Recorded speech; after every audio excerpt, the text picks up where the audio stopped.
कारली उकडून घ्यायची.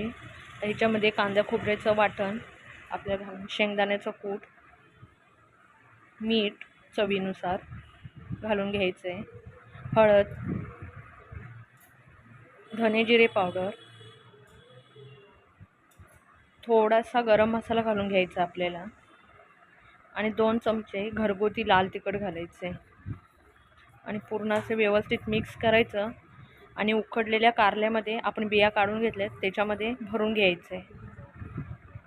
व्यवस्थित असं आतमध्ये टपिंग दाबून भरून घ्यायचं म्हणजे ते फ्राय करताना बाहेर निघत नाही.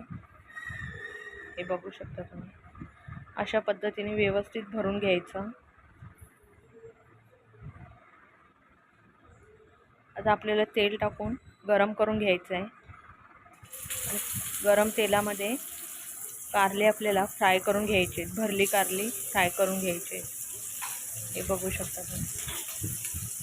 झाकण ठेवायची गरज नाही पडत. कारले आपण उकडून घेतलेले, त्याचा कडवटपणा पूर्ण निघून गेलेला आहे आणि असं थोड्या वेळाने आपल्याला पलटी मारून घ्यायची आहे.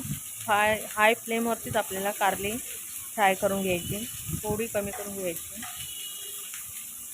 बघू शकता.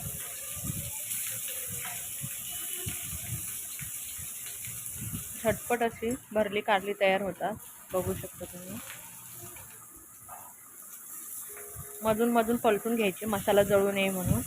पूर्ण कारली आपल्याला साईडनी भाजून घ्यायची.